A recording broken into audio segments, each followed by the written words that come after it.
What You type of ran up on discipline me. You ran up. I don't give a fuck about discipline. I don't give a fuck about discipline. You should though. You should. I don't give a fuck. I don't give a should. fuck. I do not give a fuck. But you should though. I don't give a this fuck. This Don't man tell over me what here. the fuck. This man over here never called you out your name. This man You're over a liar. here was only going back and forth. You're a liar. You know what? I'm done with this bullshit. But for you to be a man that I've shown, hold up, brother. For you to be a man that I've shown No, I don't give a fuck. You call me I'm not listening to you. I'm not listening to you a day in your life.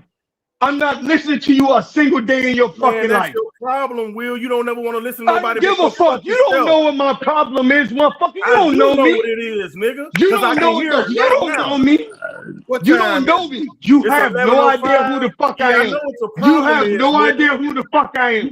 You have no idea who the fuck I am. You have no idea who the fuck I am. You have no idea who the fuck I am. Nigga, you don't know me either. That's why I know you don't know what the fuck's going on, because you don't know me. Hey, I don't give a fuck, motherfucker. I don't care. Put that cup down, nigga. Yeah, put that cup down. Talk to me when you ain't got that juice in you, nigga. Nigga, I don't give a fuck about juice. Nigga, I'm a motherfucker. Obviously, you do. Obviously, you know what? No, you fucking talking shit. Talk to me when you ain't got that juice shit in you, nigga. Oh man, nigga, I'm not. You make it seem like when somehow you ain't got that juice in you, nigga. You talking shit. Respectfully, you talking shit. When you ain't got that juice in you, shit. Nigga, you talking shit. You know what? Yes, you did. Yes, the fuck you did. Yes, the fuck you did. Nigga, not when I ain't disrespect you. You know what? You know what? You know what? You nigga. You know what? Here's what I would tell you. I ain't never showed you that respect, nigga. And you call me you know what? You know what? Hey, sir. Sir, watch your mouth when you talk to me. We don't know each other like that, and I ain't never disrespected you, bro. If I said bitch ass motherfucker and all that shit, you will. Hey, if I said that, I did not mean that level of disrespect. No, this is what I'm trying to tell you. Hey, listen, but you showed disrespect first. How did I disrespect you, Will? You know what? Rewind that shit back and think about it later on. No, I don't give a fuck. If a man, you know what? I'm not arguing with you no more. If a man can tell me that I did something to him, he should be able to repeat what the fuck I said to him that made him. You know what? You know what? You know what? When you said I said that to you, no disrespect. If you said I said that to you, I must have said it. No disrespect intended. Nigga, you can't sit up here and say that you didn't give no disrespect. Bro, I did not disrespect you, Will. You know what? If your ass can't admit that shit, bro, fuck it. But I'm telling you right now, I'm telling you right now, Gates. I'm telling you right now, Gates. I did not disrespect you. I'm telling you right now, Gates. I'm telling you right now. Man, a bitch is the most disrespectful thing you can call him, bro. I did not disrespect you. Hey, you mean to tell me when I have a point or a take that's different than yours, that's disrespect? We do this all day, Will. That ain't no form of disrespect. We just have a difference of fucking opinion. But I ain't call you out your motherfucking name, though. Like I said, if I said that in the heat of the conversation, I said that, and I'm gonna tell you something else. When you really apologize to someone, you don't start with if, nigga. You apologize. Like I said, you did. Hey, listen. Don't make it seem like then shut the fuck up. Oh, Jesus. Hey, listen. Me saying that is disrespectful, and I don't ever want to disrespect a black man at that level. Any man at that level. So when I said that, it came out in the heat of a conversation. But don't make it seem like you didn't say some other shit too. Bruh, I ain't say nothing disrespectful. Yo, you know what? And if you sitting up here, no, hold on, time out. You're sitting up here saying that you're a victim in a conversation that someone is saying that you said something to them. That is disrespectful. But you want this other person to say, which is true.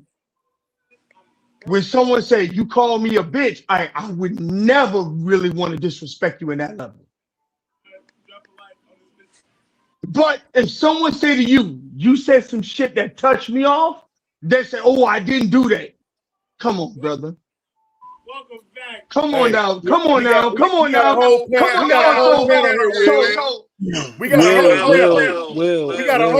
here, bro. I didn't disrespect you, bro. I did. You know what?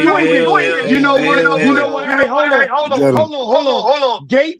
Gates, you didn't say shit that was disrespectful. You was the only motherfucker on earth in this conversation that was disrespected. Only you. Only your ass was disrespected.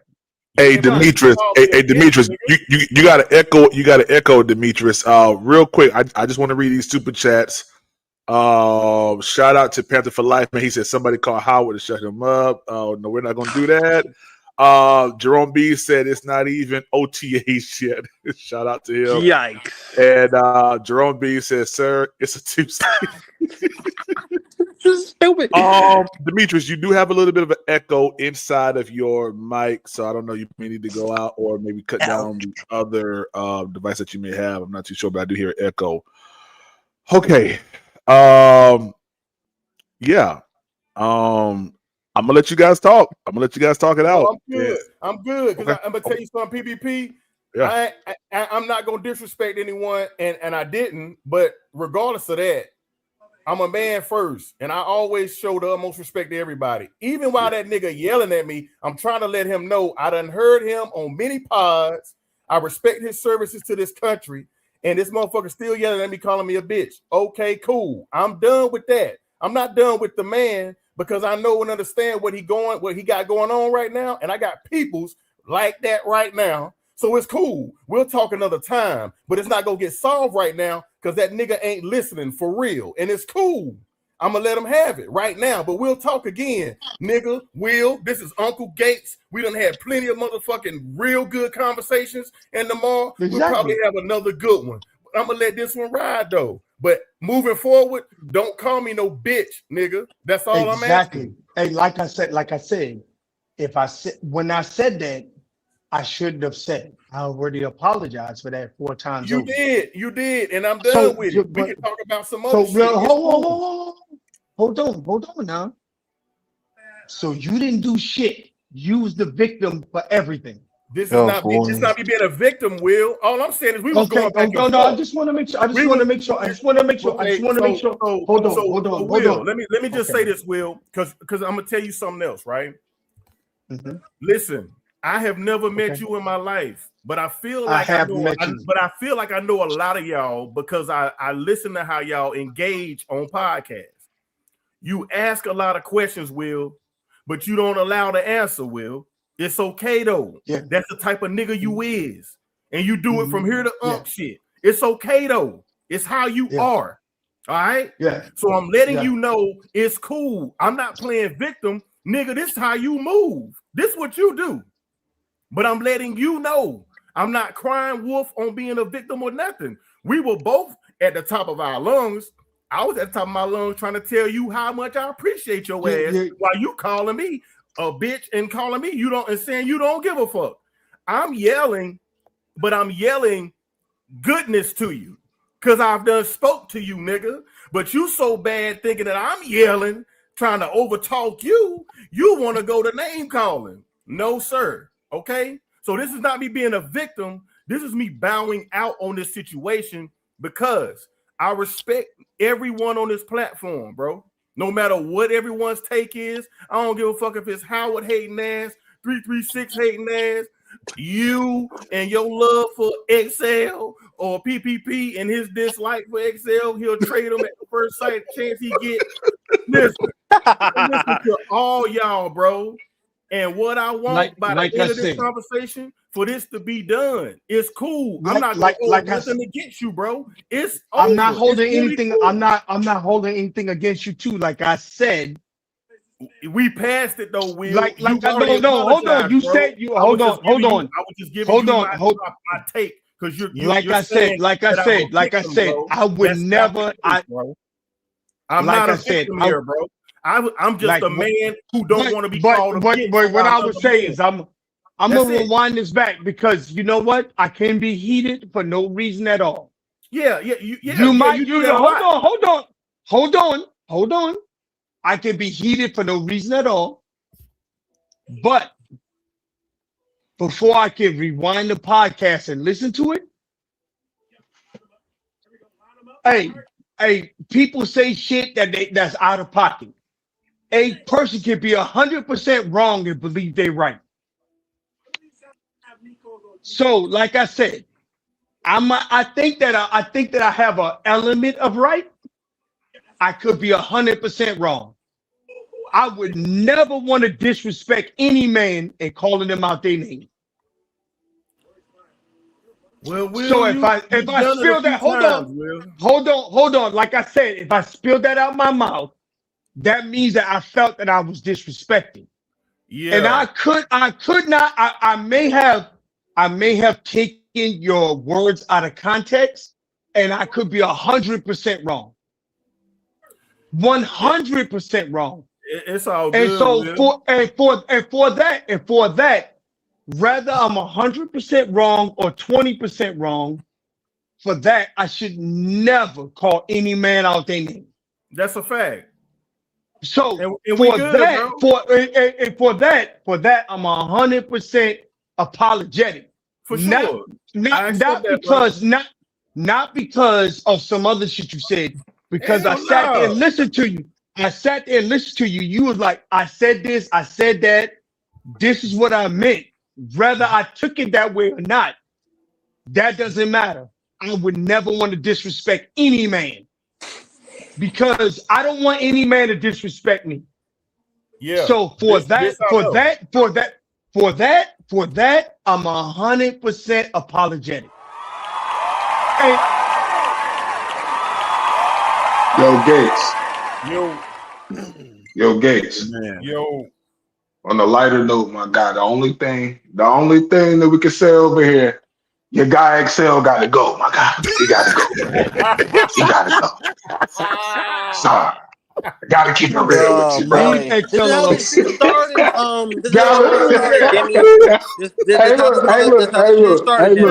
look. Hold on. Wait. I just popped in. I wasn't listening, so I don't know what started. I'm not trying to restart anything. I'm just trying to end it on a lighter note. Excel got to go. Nigga, 400 yards. 400 yards in 15 games, my nigga. Come on, man. Hey, hold on. I'm gonna tell you what got Will heated. I walk Will down the brick road of understanding. When I brought up the Jonathan Mingo numbers. God. Oh, sweet God. Sweet God. When I brought up the Jonathan Mingo numbers. Hey, Gates. Why they trying to fuck with me, Gates? So listen. Hey, look, y'all gotta let my guy Will Robinson talk that talk, man. But yeah, man. Look. The only wide receiver we had worse than Excel is Mingo. Hey, but guess what? But guess what, bro? When I brought up Jonathan Mingo's numbers, his numbers are they're less than 100 yards from what Excel produced his first year. And he's super bad then. They're below what he did in his second year. There's a possibility that Jonathan Mingo would have done better if he would have stayed. Know how. Oh, I got you. Hey, PPP. I get what you're saying. PPP. Hey, PPP. Can I say something real quick? Absolutely. Hey, Gates. Yo. So listen to me. So I'm 100% wrong on this. I went back and I listened to what you said. I don't know if I couldn't hear you or whatever the case may be. So I know that y'all might not think this, but my wife listened to our pods when we talk because she's a diehard Panther fan. Yeah. She was saying, she was at the games with you, right? No, she said he was saying this and you were saying that. I don't think you heard when he said this. Yeah. I'm 100% wrong. For that, please accept my apology. Hey, I accepted it the first 100% damn times, Will. No. What I'm saying is, you know how I don't know if you have a wife or not, but when your wife call you and say, no, this is what actually happened. I know what you thought happened, but this is what actually happened. That's a different connotation. Well, you know what make this all better? Just go ahead and send me about $200 to the Cash App. Yeah. No, I ain't sending you shit. I ain't sending you shit, motherfucker. Hey, Will Robinson. So what? Yes, sir. Hey, Will. Hey, look, Will. You gonna always be all right with me, my nigga, because Oh yeah, you called Devin Lloyd, you called a bunch of stuff, boy. I love debating with you, my guy. I love debating with all y'all, but I love, you know what I'm saying? Everybody's knowledgeable, but I love debating. No, but what it is when it comes to men, I want to make sure that I treat men like men. Of course, all of it. Yeah. It's a Demetrius thing, man. You know what I'm saying? Man. What'd you say, Uncle Will Gates? remind me of my uncles, and I'm gonna tell you why I like Will. I'm gonna tell you why Will my brother. I'm gonna tell you why all y'all niggas my brothers, right? Because Will, that nigga, he gotta fight you, right? I look at the history. Everybody that Will done fought with, he the best of friends with him. So I'm glad we had this little squad, bro. Yeah. I thought that was never mind. Hey, listen, and that's why I say, man, I'm not gonna stop it unless you guys are saying y'all about to, whoop-de-woo, whatever. I ain't gonna stop it. I'm gonna let it happen because I grew up around this type of masculinity when I was living in Miami. Like, men gotta talk, and then men gotta come to an understanding. Oh, bro, like, you meant this, all right, whatever. You know what I mean? Like, boom, we good now, because that's what men gonna do. So it ain't about stopping it or whatever. Like, listen, this is a real podcast. This is a real podcast, yo. So what? And if this type of energy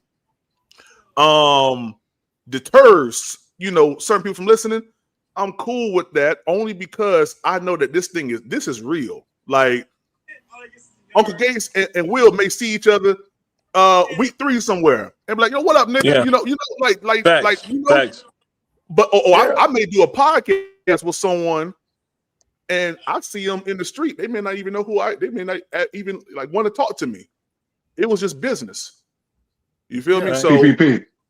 I look at it from that standpoint, and listen, I love what we got over here, man. It do get a little grungy, it do get a little ghetto, but we bring it back in, man, and I like that. That's real. That's what men do, So PPP. Yeah. First round. It's gonna be all right. First round. It's gonna be all right. Hey, look, it's gonna be all right when we go to the championship game. It's gonna be all right, man. It's gonna be all right, baby. Hey, yo, it's gonna be Demi. all right, baby. What up? Hey, what yo, up, Fred? Demi.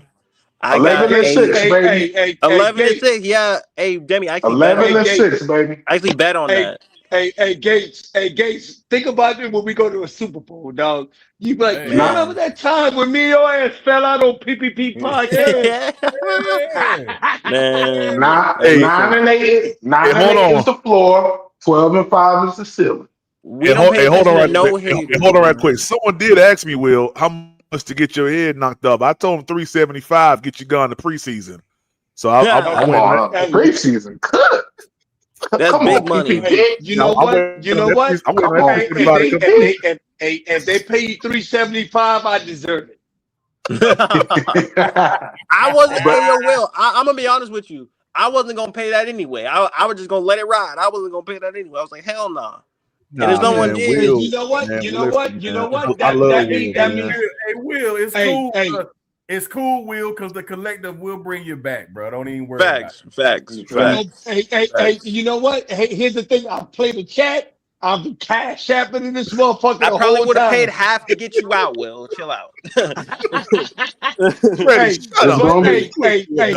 that shit's All right, crazy. BBB. All right, BBB. Hey, that's just crazy because hey, Uncle Gates, because you remember you said you've been juicing and all this shit. My wife said, "Nigga, you drinking?" Because he did. That shit funny as fuck. So I said, I haven't been drinking. She was like, "Nigga, this is what actually happened. This is what he said. This is what you said." I'm like, "Oh shit, my bad, dog." Hey, bad, dog. Will 11-6, 11-6, my nigga. And look, I was thinking about. Hey, look, if I was a betting man, I would bet on it. But listen, 11-6, and I'm feeling like we're gonna steal one of them games, either against Denver or against Seattle. And I'm gonna just say this before everybody say, "Yo, kick them off the panel." Yo, it was 3-3, late third quarter against Seattle, and we had the 25th ranked roster. That's all I'm saying. And we was driving to score. I think we was on the 19, or I feel like we was inside the 20. And I think Bryce fumbled the handoff or something. So I'm just saying, No. I don't know what happened because I can't remember. The way that shit was broken down. Panther boy, if you want Will gone to playoffs, that's 1,500 on the head right there, man. yeah. You want him gone to playoffs? That's $1,500, nigga. Damn. Yeah. So PPP. Let me just say this: if I'm going to playoffs, so that means I'm gonna call you on your personal line and then. Hey, and I just want to let y'all know, me and Will Robinson got each other's personal numbers, man. Will's a good dude, y'all. Yeah, he's a good dude. Yeah.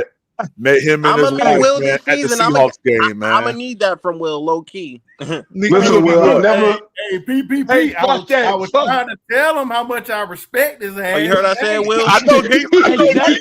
Hey, yo, Will, cool people. Listen, Will. Hey, you heard what I You said, gotta Will? stop. You gotta stop because she texted me like, Uncle Gates, my nigga, and you fucking up. Hey, You Gates. gotta Hey, stop. Gates. That You got- nigga was. hey, Hey, it's Will was done. like, It's I don't done. give a F. I don't give a F. Hey, look. I was over here laughing, bro. I was over here laughing, man. Hey, yo, PPP, I did not say a motherfucking thing, man. I'm sitting over here listening to this shit. I'm like, God damn, Will saying Man, I the same was over thing here over and over laughing, again. man. Hey, Hey, Gates. the thing I know, you know what? Hear Gates Hey, that, man. He hey, said, "You ain't." Hey, you know what? You nigga. You know what? You know what? When he said, because I know I said it, and I was wrong, and I'm trying to apologize about that one thing. My wife's like, you need to apologize about all this shit.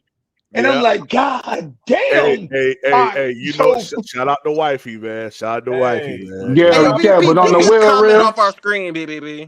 but on the Will real, like yo, Will, you one of my favorite people to debate with. And if you notice, I know everybody on the show knows this, bro. Every time you say something, you ask, "Can you say something?" So I think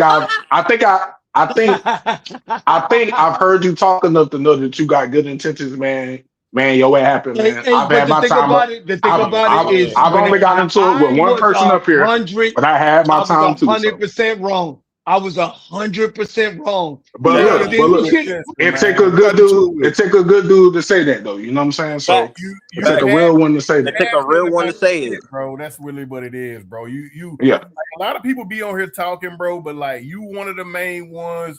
You just get real passionate. I ain't gonna even say you get angry. You just get real passionate about your points. Exactly. And it's cool, bro. It's cool, man. It's cool. I'm telling y'all, when I drop that heat on Will with them Jonathan Mingo numbers, that's when it all starts. Hey, I got him. PPP. I got him, y'all. Hey, PPP. You know when you got a kettle on the stove and that bitch get the whistling.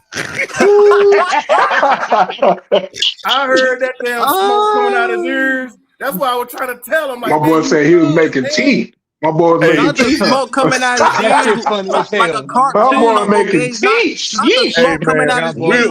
Was it ginger From tea? Looney Tunes. That's Hey, insane. Was it ginger tea? He said, I already did the homework. I said, okay. I said, what was Xavier Leggett's numbers year one? I don't need to know that. I could pull it up real quick. You want me to Google it or something? Hey, PPP, he was. Hey, PPP, he was saying he gave him the eye test. PPP, that's all he needed. That's all he needed. The eye test.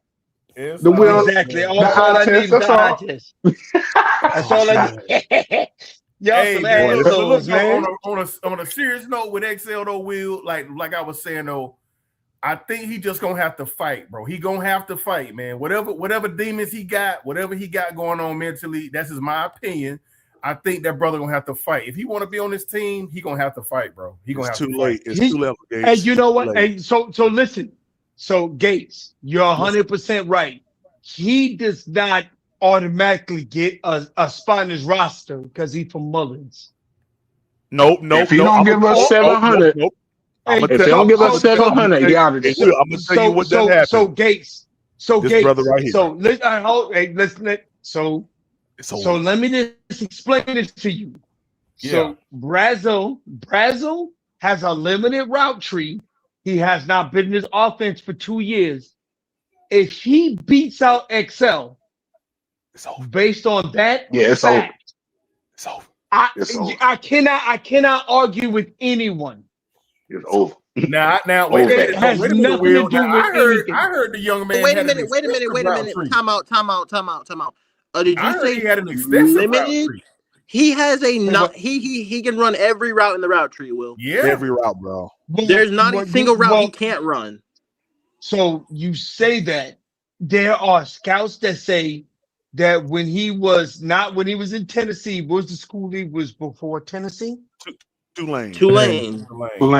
So when he said that when he was in Tulane, he still had a limited route tree. That's Tulane though, Will. Tennessee's his most recent though. Tennessee's his most recent, Will. So I'm not. So hold on. Time out, fellas. The Tennessee tape is his best tape with the limited route tree. Will, but my question. Let me ask Will one question. Yeah. I got one question for Will. Let me say Go this. ahead. Okay. Go ahead. When you say that Tulane and he was limited, did you watch the film?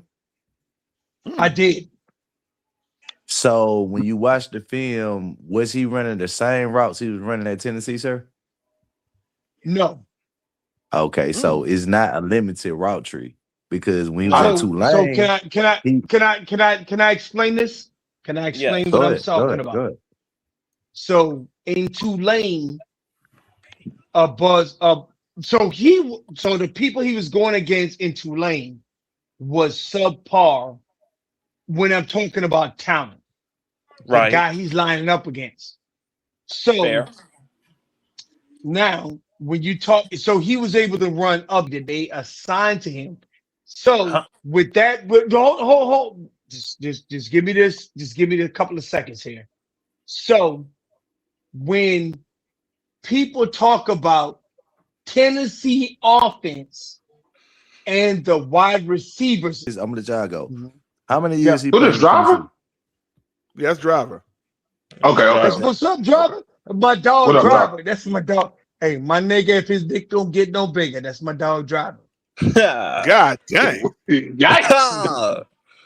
Not a nickname. That's wild. Not a Hey, catchphrase. so- Wow. So how many years he Crazy. played in Tennessee, Will? Huh? How many years he played in Tennessee? Did he play 1 year in Tennessee? Two. Okay. Okay. That makes it even worse. That makes it even worse. I got a question, Will. But yes, sir. But Will. Hold on, Freddie. Go ahead, Demi. I got one question, Fred. Then you got that. So my thing is, and I agree with what you're saying, and I've heard multiple people say that, even Steve Smith breakdown. However, you could also say that it appeared limited because those are the only calls that they let him make, yo. And I'm gonna only say this, and maybe not with Excel, just to mess with you a little bit, but maybe not with Excel, but I think personally we have the best staff when it comes to evaluating wide receivers because we've got about 4 or 5 former wide receiver coaches. So I think they feel like, okay, he can run the limited routes really well, and based off what he was able to do, based off him being able to, get in and out of his breaks, based off his balance that Canales talked about. Even if it was limited, we can teach him the route. So, because just like everybody is saying, give Excel time, he's just now coming in. So they're probably going to feel like, okay, we're going to give Excel 3 years. So we're going to give this guy, 2 or 3 years to learn the whole. We need to give him his 3 years. Yeah. So basically. So you give him his 3 years. That's all I'm saying. You're 100% right. So no, he's 100% wrong. Okay. So PPP said you're 100% wrong. I'm sorry. 100%. So both of you say that he runs a limited route tree. When No, I didn't say that. I didn't say that, Freddie. I said Only that. I said that. Only I said that. Yeah. So Will I says said that. I said that it may have appeared limited, but it may have been a function of the calls that the offensive coordinator was making. It's like if the offensive coordinator keeps calling fly routes and digs and everything, that's all they see you run. It He's might be because of the 100% offense. right. You know what I'm saying? So can I just say this one piece to add to that? So the NFL Stock Exchange and all the other NFL wide receiver analysts always say that they would never select a wide receiver that was in the Tennessee offense for the exact reasons that he just said. But when you rewind the tape to before he was in Tennessee, he ran a more diverse route tree. Exactly. So Okay, with that so I being think that's said, what we're saying. Yeah. Will. So what I'm saying is I'm glad that we selected him because it puts pressure on Coca and XL. This dude, Brazel the second, Chris Brazel the second, might take your job. That's what I want. That is what I want. It's not about anything else other than number one, number two, and number three. Most people can't kind of decipher that in a way that makes sense. And I'm a Coca, I'm a Coca guy, and I'm an XL guy. But if Brazil better than them, then Brazil should start. Full stop, end of sentence. Right. And I agree. And I agree because I said this before. Chris Brazil is a polished deep threat. I've said this before. He's not a one-trick pony. He can run every route in the route tree. Like if you need him to run a specific type of route, he can do it. Yeah. And two, I feel like year one, it won't even be that deep for us. I really believe, and I said this last night, the staff leaves breadcrumbs. They left breadcrumbs the last two off seasons. They talked about bringing in Alec Pierce, who's about 6'3", runs a 4.3. This is what we got in him. But I really believe his job as a rookie, yeah, they'll polish him up and everything, but imagine this, right? So if you got Ted on one side, offensive rookie of the year, I got him going for 13. What are you gonna do? You're gonna roll coverage to Ted. You're gonna roll the extra safety. You're gonna roll everything of the sort. If you put Brazel on the other side and you send him on a deep route, or if you send him on a deep dig or a deep crosser, like we like to run, it's gonna be really hard to roll coverage to the opposite side with Ted because you're gonna need to put a corner and a safety over there. And then you got to account for Coca in the slot. Exactly. So basically, what they're trying to make is like, so remember when Tepper was like Bryce is a point guard and he could just find the guy that's open. That's all we trying to do. Yo, if you wanna put Brazel on one side and put Ted on one side, okay, roll the Ted. Whoever's over there is getting smoked by Brazel, and yo, that's a 40-yard gain, 35-yard gain. Because that's a touchdown. Again, and I think we'll see this. Darryl Bevel is a specialist at throwing the deep ball. And that's why I believe, and I know people like 336 who I'm supposed to be doing something really, really soon with, and he's going to let y'all know what we're going to be doing real soon. Okay. That's why I believe that people at 336 have lost this bet. I believe Bryce Young throws for over 4,000 yards this season. I got 3,800. Remember PPP? I wouldn't be surprised. My hard set number is 4,300 yards this season. That's my hard set number. That's as much as he threw in Alabama. Are we talking back? Are we going back to Heisman Bryce? Is that? Wait. Hey, listen. Oh, Freddie. I'm gonna show you what type of Bryce we about to get. Hold on. I'm gonna show you the Bryce. Hold on. Oh, let me get the picture. Yeah. And Freddie. Yeah, this is Heisman Bryce 2 for 4,800. Look at him. Woo! Look at him. Heisman Bryce 2 for 4,800. I'm gonna just say that. 4,800. Y'all see what Bryce Young said? Yeah. If you see this face, that means I scored. Yeah, that's the type of Bryce. Excuse me. If Bryce got 4,800 yards, man, understand? Alabama. That's all I'm saying. No. If he get If Bryce throw for 4,300, we win in the Super Bowl, bro. But here's the reason why I say 3,800 PPP, and I'm not knocking you. I believe Bryce will play with a quarterback, will play like a quarterback this season that has the ability to throw for 4,800. For 4,300. But the thing is this: Jonathan Brooks. They're gonna establish Jonathan Brooks. I love Chuba, but if y'all remember, after the offseason, what was everybody saying? Yo, we going to win it all next year. We going for it all next year. They did an interview with Chuba. They asked him about Jonathan Brooks. He said, yo, I'm the starter right now, but as talented as this dude is, I'm just getting him ready so he can take my job. This is what this man said standing in the locker room. So, yo, I really believe, I think Tri-State said it last night. I think he was like 950 with like 500, 550 on the 500 receiving. on the ground or through the air. My bad. Yeah, because in the first year when we drafted him, Canales said, and I quote, "We have this really cool package. We have this really cool empty package where we like to split the running back out. We're gonna see a lot of empty because in empty it makes the defense declare man or zone, and they're gonna let Bryce go to work as far as him being cerebral because this will be his third year in the offense. So I really believe Jonathan Brooks will be super explosive and I know this is a lot to say, and I know it's just 4 plays. But if you watch them 4 plays that Jonathan Brooks did, bro, he jumped off the screen, bro. Like I was hurt when that man tore his ACL. Go ahead, yo, dog. look at this. Look at this. Oh, wait. Look at this. When I told y'all he's Megatron, watch this next play right here. Look at this. I want y'all to watch this. Look at y'all. See where he at right here, right? Watch this. Mm-hmm. Who you call Megatron, PPP?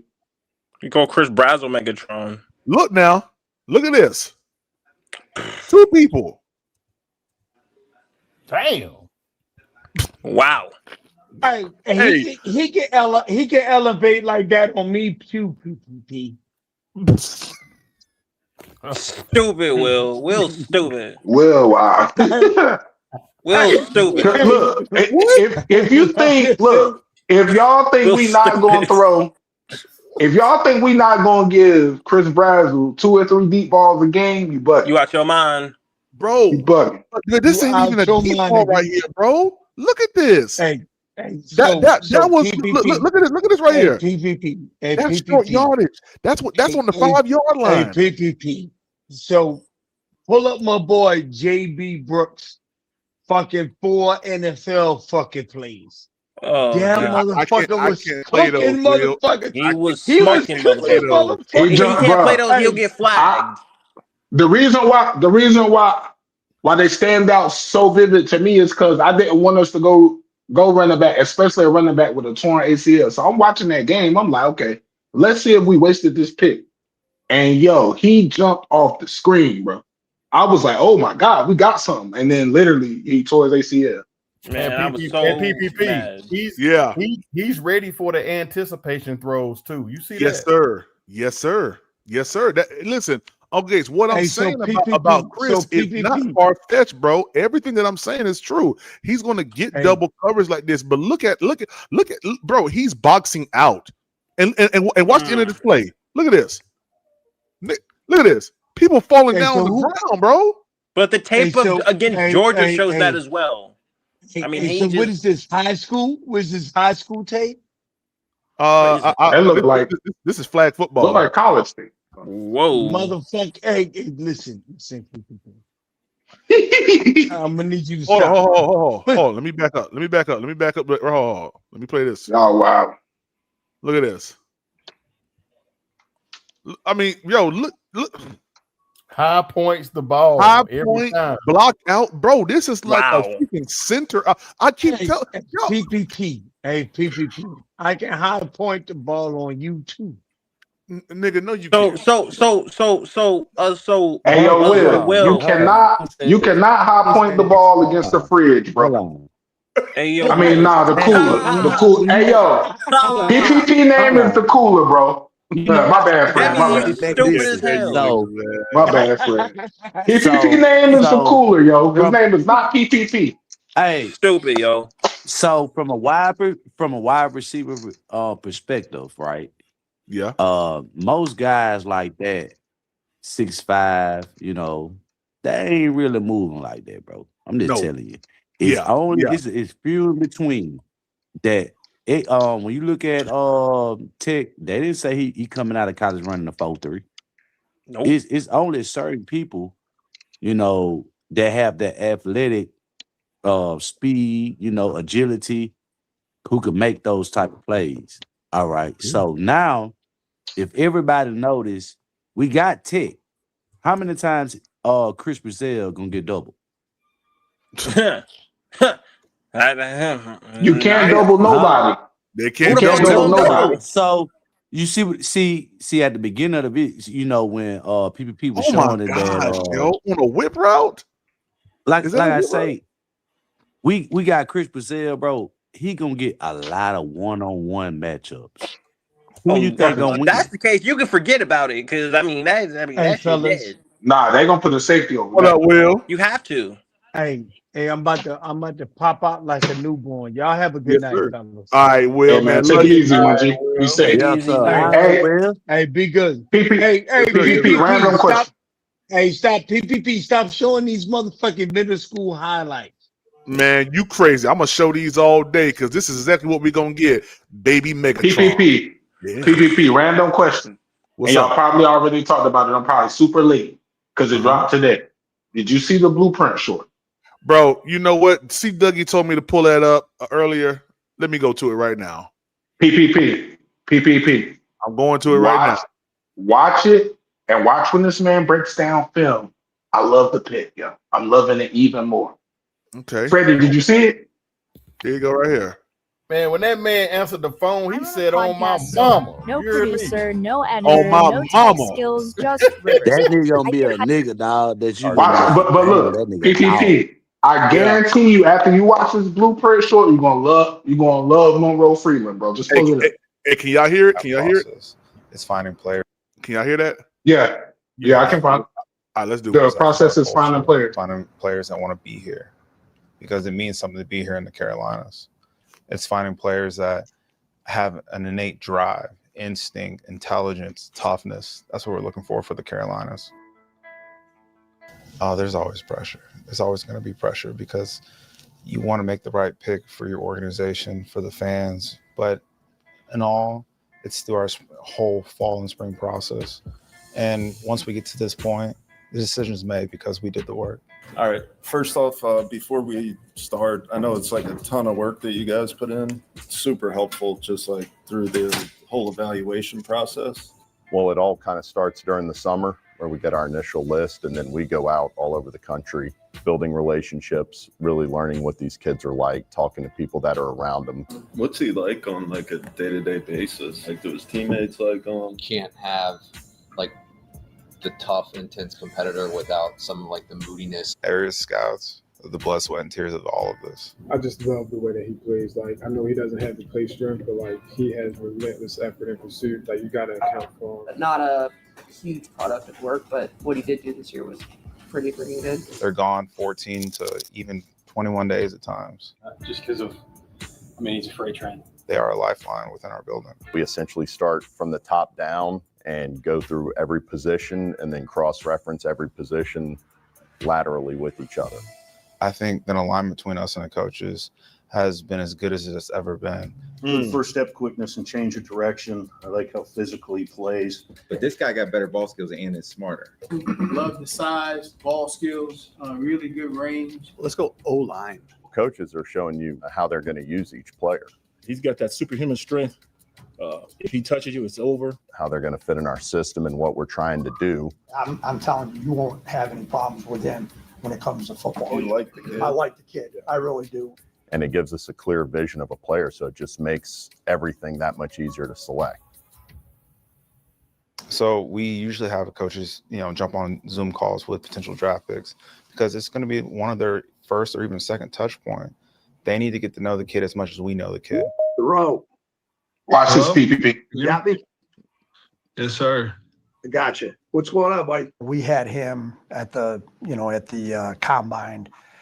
Did a Zoom call with him, just get to know him a little bit. How's the process been for you? Pretty fun?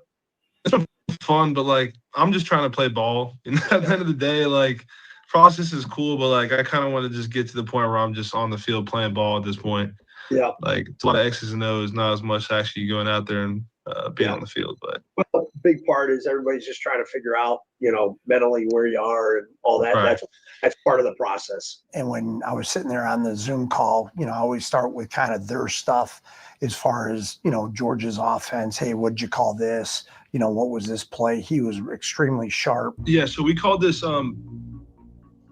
center sliding left. I'm just going down the B gap just to sell the deuce.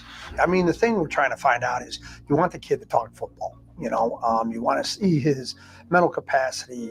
How comfortable was he with his own stuff that he just got done playing with for the last couple of years, the calls, the offense. When you put the tape on, and does he have recall by just watching the play? I love you're ripping these plays off from the wide. You don't even need the end zone.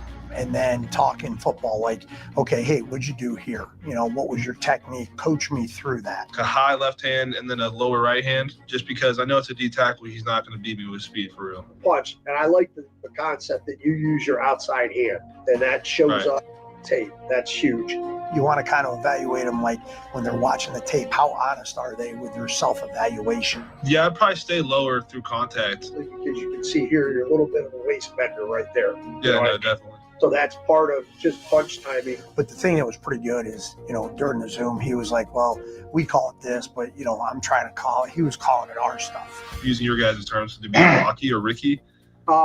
It'd be Ricky Lucky. So you're talking Ricky. Yeah. Oh, you're throwing the terms out. I like that. You guys would call it a slip. Yes, sir. 24. Yep. You could tell that he put time into, the material. He studied it. He knew, he was on point with all that. What's the difference between the two protections that I sent you? 6-man, 5-man. You got it. I think that's. Yep. Or as you guys would call it, a slip to 26. What protection would that be that I sent you? This one, I mean, I think it would be 53 right here. Very good. And that was the thing that really impressed me with it.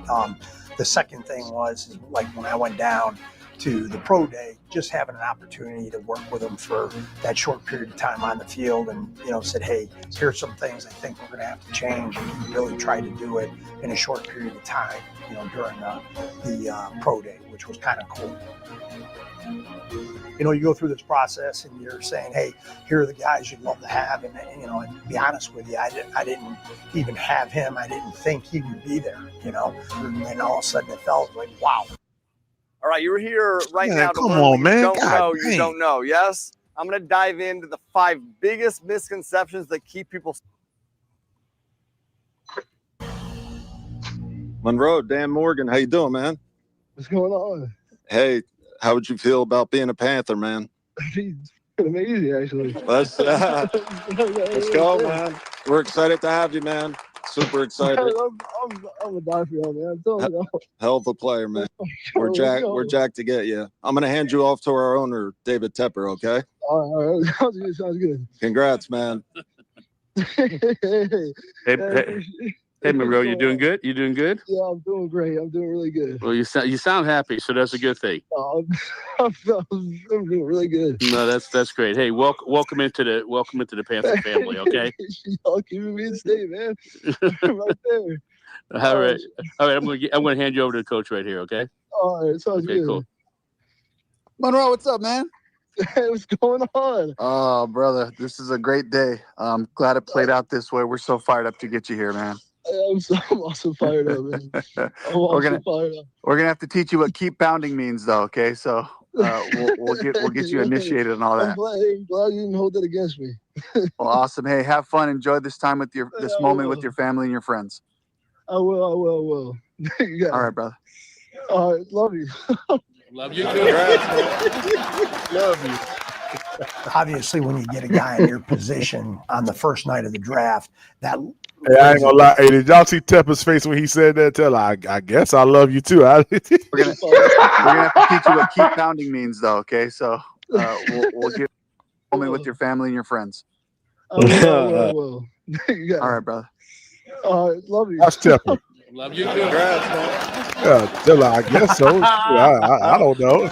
Obviously, when you get a guy in your position on the first night of the draft, that raises everybody's expectation. Everybody's a big believer. You know, iron sharpens iron. Athletic left tackle with a tremendous upside. Hey, hold on right quick. Hey, hold on.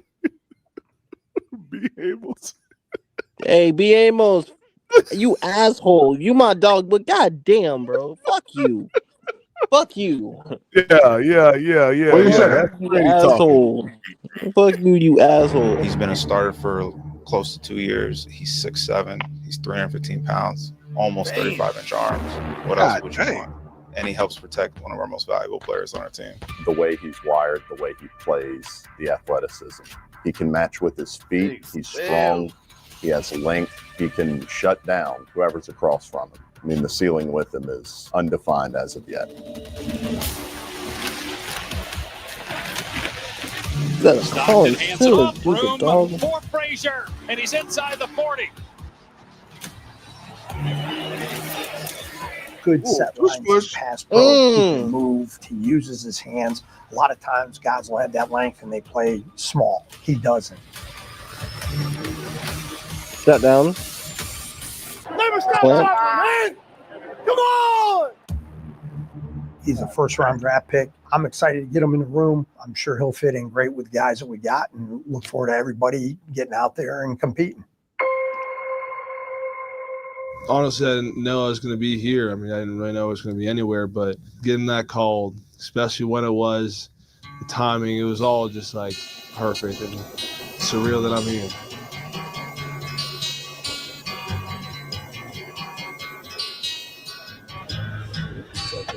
You're right back, Phil. I feel like all roads led back to Charlotte. The fact that the first college football game was in the stadium is crazy. Yeah, right. Georgia Clemson. It just kind of feels like it was the path that was set up for me, and that I'm meant to be there. It's definitely kind of insane. It feels like when I go and think about everything that's ever happened and what's happened, it's like this was meant to be. Someone love me and make me feel at home. Send me a postcard and I'll respond with you. Let's go, man. Congratulations. Thank you so much. Take it all in. Oh my God. They wanted to see how tall I am next to you. How tall are you? Good boy, man.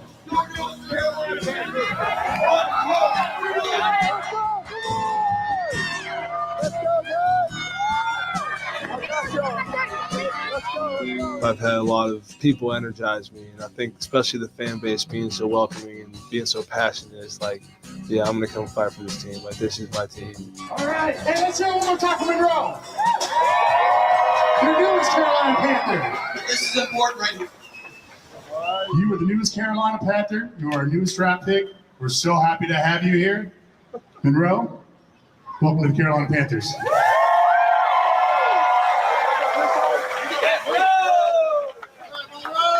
Y'all ready?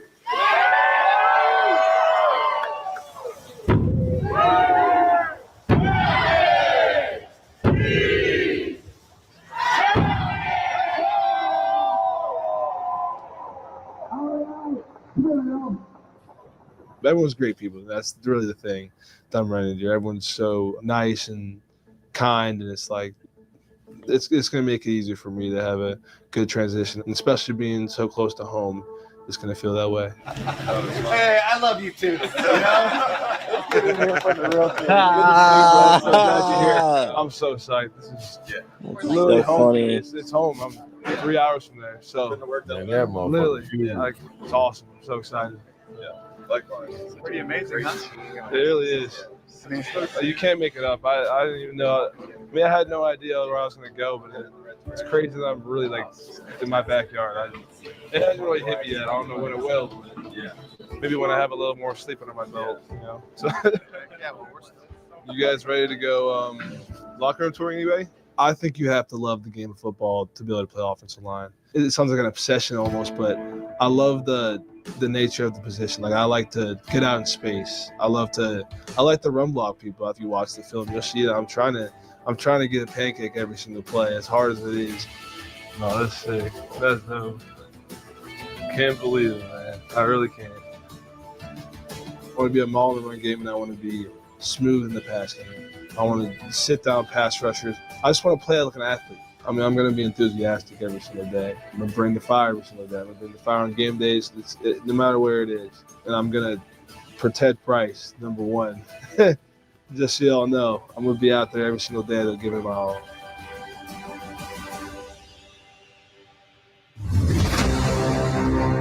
Yeah, that was pretty good there, man. That was real good. Man, he looked like he damn drink PBRs and play cornhole with sandals on, man. Yeah. Brush his teeth with a goddamn hole. Yeah, he a dog, man. He a dog. Yeah, damn sure a dog. We need that on the offensive line, though. Yeah. You know what I'm saying? We need that on the offensive line, just like Lee Hunter on the defensive line. Like, we need people that's vocal. And I don't mean just vocal trying to be a leader, but vocal in, like, talking shit. Like, let's go type shit. Like, you know, we need that, man, because Carolina kind of like a low-key. We need somebody like Will Robinson on the field that'll call you. That's a fact. That's a fact. We need it. Passion. You know what I'm saying? We need that passion. Yeah. And that kid was like, and that kid said it best. He was like, he was like, I love to run block people. I want to shut down pass rushers and Bryce Young. I'm gonna protect them. That's exactly what I'm gonna do. I'm gonna give him all. I'm gonna protect that nigga. Freddie, look at this. Look, look at this right here. That's what you're gonna see. That's what you're gonna see. If you see this face, that means I scored. Yeah, that's Bryce. Facts. Hey, listen, I'm not arguing that. Yeah. I'm not arguing with that. I just want the people to PPP. Hey, yo, PPP. I love Bryce Young. You know, Bryce Young is the quarterback. I mean, I'm not gonna argue with that. You feel me? Well, Freddie, you told me I was full of S earlier. You know, I don't. I mean, you was. I don't know if I believe you, Freddie. Yeah, I love Bryce Young. What are you talking about? I back Bryce Young. What the hell are you talking about? Yeah, Uncle Gates. He said I was full of it earlier. Uncle Gates. I mean, he was. Hey, I heard y'all. I wanted to get on, but I couldn't because I was working. It was too loud. So I wanted to tell Freddie J, like, man, listen, because you be helping me rolling people. You be fucking with Freddie bad. And I just wanted to tell Freddie J, like, because I think it be bothering Freddie, like, when everybody get on him. But let me tell you something, Freddie J. I heard you with your background. You speak a lot about it, but I want you to know something, man. You surrounded by a lot of niggas you probably ain't been surrounded by. And they fuck with you like that, bro, because they fuck with you, bro. Like, you really need to know that, please, because I hear you like, oh Lord, oh God, like, don't let it get you, bro, because you came in kind of like real, like, hey, you know, skittish type shit, but you work yourself in there to where these guys we fuck with you, man. Like, I done found my foot. We gonna pick on the little bro, man. It's just what we gonna do, bro. You like the little bro of the pies, bro. But you know your shit, so we got your back. You know what I'm saying? Yeah, for sure. Every day, Freddie wake up lying. I mean, every day.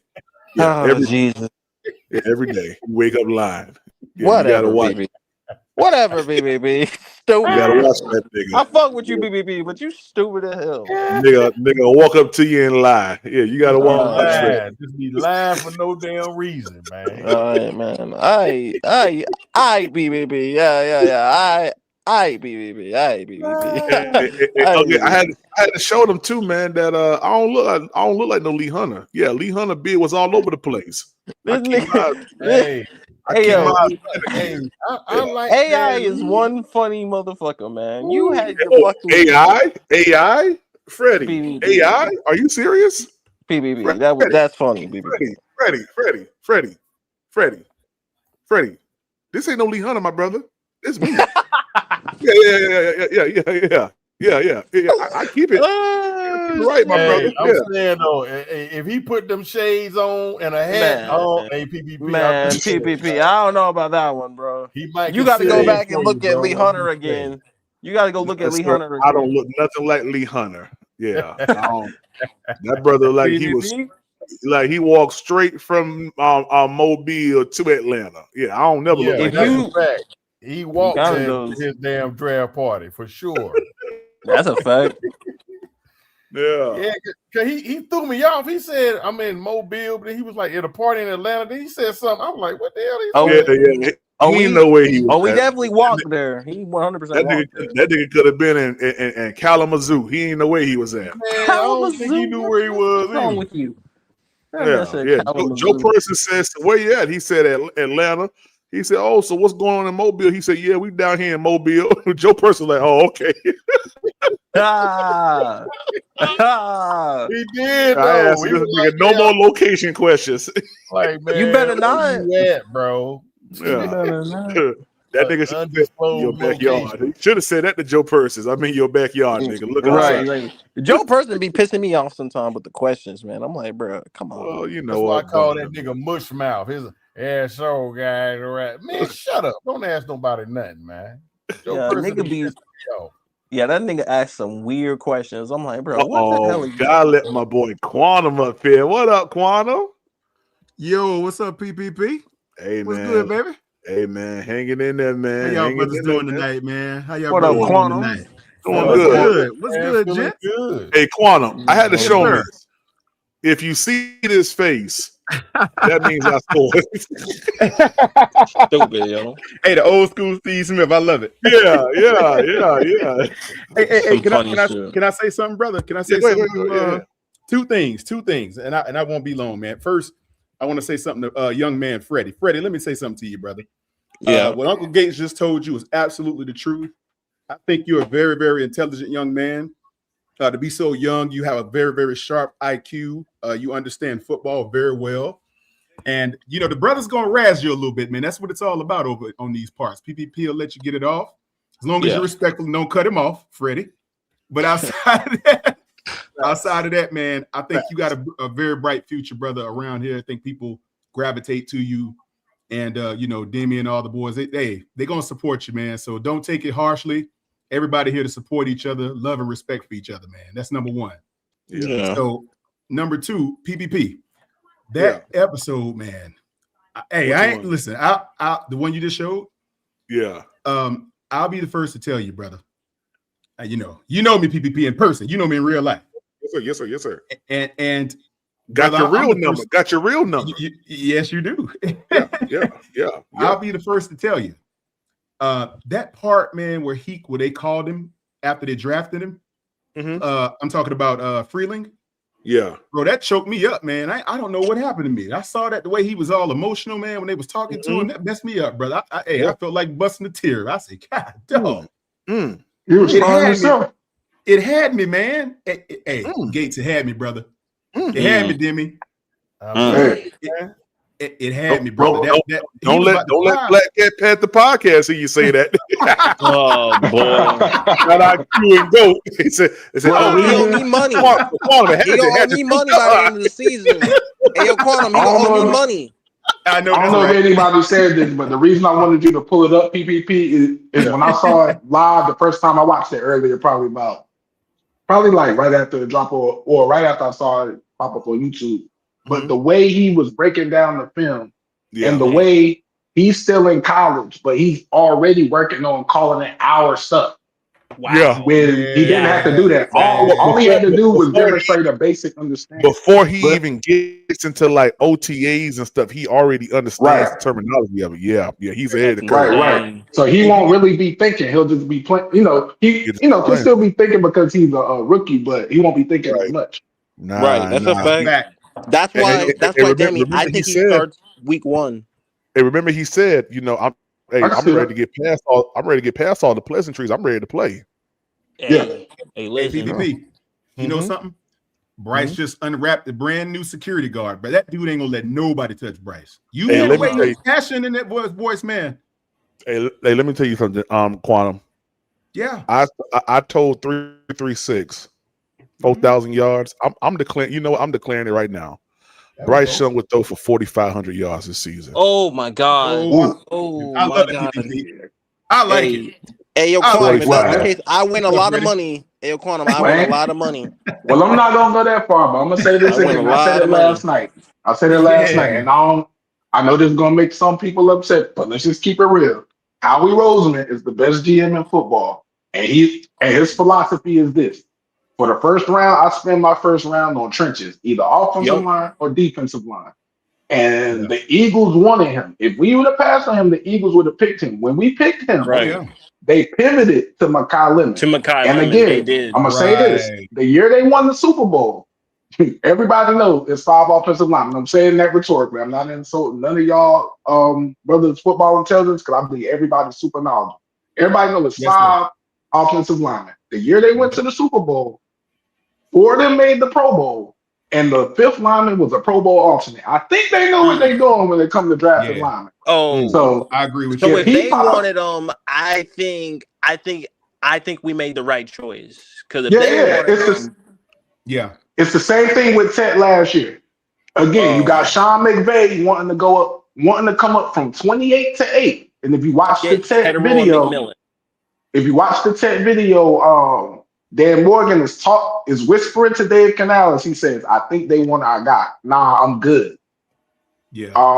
And I don't know if anybody heard this, but somebody said, I hope somebody else heard this, but they said that we got so worried about the run on tackles that we were gonna trade up to 10, but then we got cold feet because we didn't want to give up the capital. And so we tried to like edit our offer, and then they were like, "Nah, we're good." But whoever was at 10, we were going to go up to 10 to make sure we had who we wanted. And then we was like, "Nah." So now it may make somebody mad because it's like, "Yo, why John get cold feet?" But I love the fact that Dan Morgan was able to pivot himself, not give up the capital, and we still seemingly got exactly who we want. Hey, shout out to Melo. Shout out to Melo for saying that Bryce ain't gonna throw 45. Melo, you know the things I say be happening. I told y'all that's that. a lot, PvP. That is rich as hell. Hold on. I told y'all. I said that Kirk Cousins was not gonna be. He was gonna be benched halfway through the season, and they was gonna try to bring in Michael Penix. I said that, and it happened. He did. Yes, he did. I said that before, and I said that during the off season. And then, Freddie, I said this year, I said that Michael Penix was thrown out there too early. I said that they're gonna throw that boy out there. He ain't gonna be able to perform. They're gonna go back to Kirk Cousins, and then they'll never go back to Michael Penix. And what's happening right now, sir? Question, see, Freddie? Yeah. You said 4,500. Okay, so I'm gonna take you with that. Now, 45. Break that down for each wide receiver. How much does Ted have? How much does Coker have? How much does XL have? Can I preface that? Can I preface that? Because I was going to stand behind what PPP said, but it was actually going on the same line that you just said, Gates. I was going to say the same thing. If every receiver remains healthy throughout the course of the season, okay? If Jonathan Brooks stays healthy throughout the course of the season, he can. I can see 4,000 easy. With those 3 dudes, with those big 3 guys catching the passes, man, you can't see 4,000. No, the only reason why is because we're going to run the ball. Go ahead, Fred. But I think we're going to focus on running the ball. Okay. I was gonna say that's a little bit more of where I'm at between the 3,800 and 4,000 is about where I'm at with this receiver core. I say Tet gets about 1,300. I say Coker gets 1,000. I say Brazel gets about 550 to 600. XO probably gets about 300 to 400. The running backs, of course, are gonna get about 200 a piece. Things like that. That's now you do know Jonathan Brooks is basically Honey Bijan wrapped up in the same blanket. They pretty much the same guy. When healthy. Right. And so that's kind of where I'm at with it. Now, if he gets like 400 yards off that, then I could see the 4,300 that someone was talking about earlier. I can see that, because I'm saying if we get 1,500 receiving yards from one of our running backs, that's top 10 offense number 1, and Bryce is throwing for over 4,000 at that point, because I see Tedero and McMillan getting at least 1,300. Hey, Freddie, you better be careful doubting PPP, brother. I'm telling you. Hey, Again, I'm not gonna bet that, but I'm saying, I'm Hey, not real gonna quick, bet that. shout out to Drew Free for that super chat. He said, "Y'all gotta understand, our defense has greatly improved. We're gonna get more possessions, but PPP, Hold on. we're gonna run the ball, bro. Hold on. Let me read this money real quick. He said, "You got to understand that our defense greatly improved. Improved defense equates to equals more stops.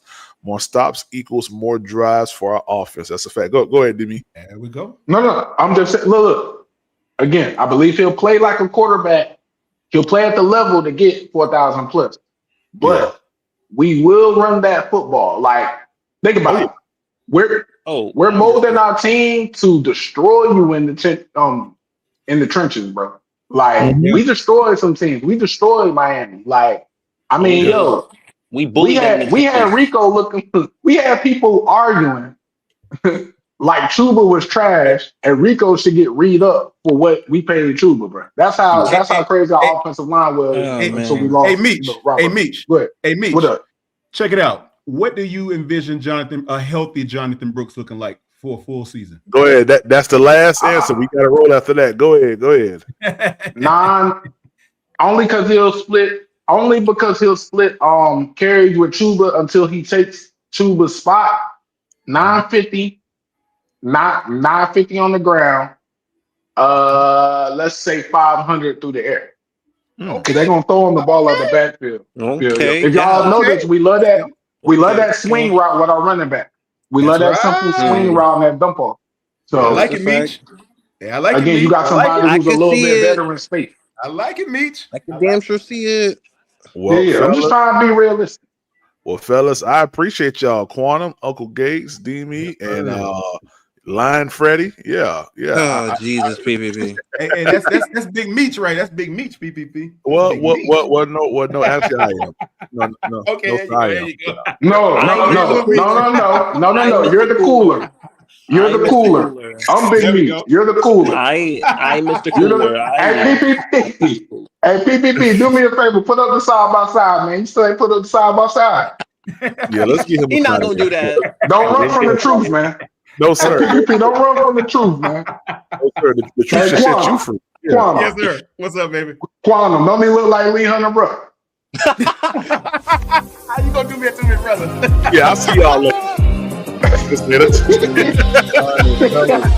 The cooler. Y'all be good, man. All right.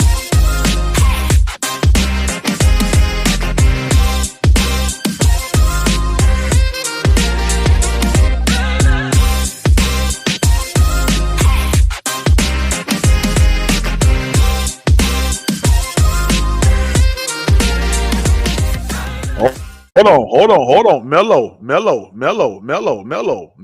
You said $100?